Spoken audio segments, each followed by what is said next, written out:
Il y a une semaine se tenait à Washington le sommet États-Unis-Afrique. Le continent revenait de ce rendez-vous à forte tonalité économique avec 33 milliards de dollars.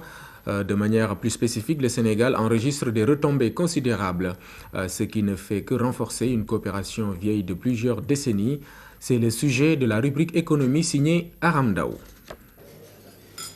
Les années passent, la coopération entre le Sénégal et les États-Unis demeure.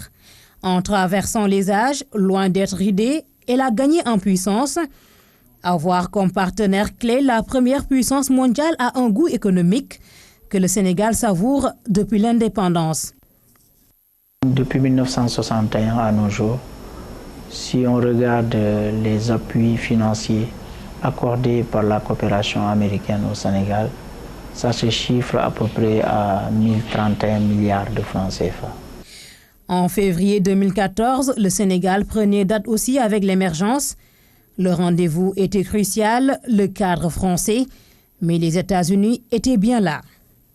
Les engagements des États-Unis tournent aux environs de 262 milliards de francs CFA. Aujourd'hui, si vous prenez le programme triennal d'investissement public de l'État qui est actuellement en cours d'exécution, après l'État du Sénégal qui finance à hauteur de 50% son budget d'investissement, le premier bailleur qui vient après l'État du Sénégal, c'est les États-Unis. Le Sénégal est un partenaire excellent et depuis longtemps c'est un de nos meilleurs partenaires dans toute la région. Nous avons un programme de plus de 100 millions de dollars cette année de l'USAID. Nous avons également le compact de MCC, Millennium Challenge Account, de 540 millions de dollars.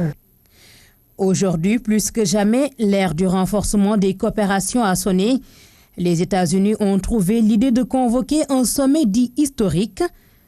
Au-delà de cette rencontre, les dirigeants d'un continent considéré comme l'un des plus dynamiques, ils y sont allés, ont participé aux échanges et sont rentrés 3 jours plus tard avec 33 milliards de dollars, des retombées qui ne s'arrêtent pas là pour le Sénégal. Premier point, c'est l'extension de la date butoir de l'AGOA. Le deuxième point, c'est un accord de financement par la Banque mondiale d'un financement de 93,4 millions de dollars pour en partie le développement de la centrale électrique de Tobène. Il y a aussi la signature d'un contrat d'achat d'énergie électrique par la Sénélec à hauteur de 50 milliards de francs CFA. La prorogation de l'AGOA est déjà un acquis de taille pour le Sénégal. Depuis 2001, les portes des États-Unis sont plus grandement ouvertes aux produits africains, mais leur entrée est encore très timide.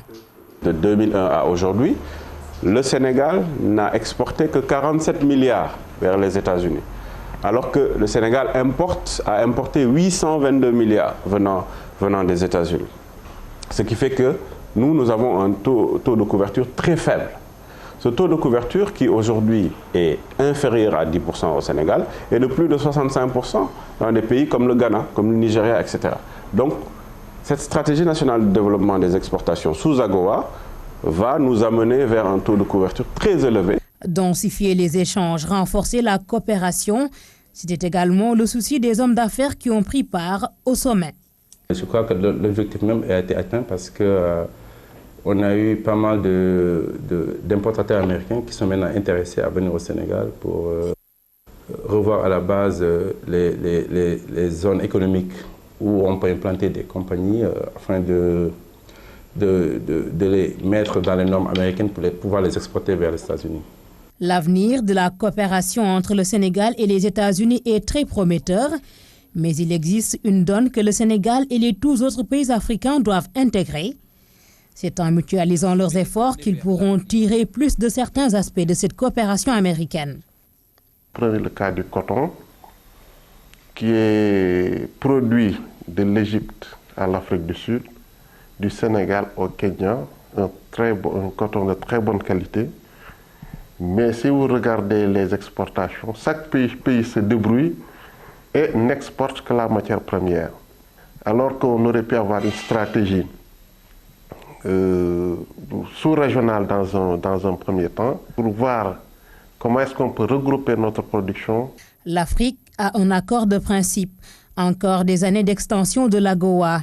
Mutualiser les efforts n'est pas encore trop tard. En attendant, le Sénégal déroule son programme de partenariat. La zone économique spéciale intégrée devrait accueillir dans 6 mois les premières installations américaines.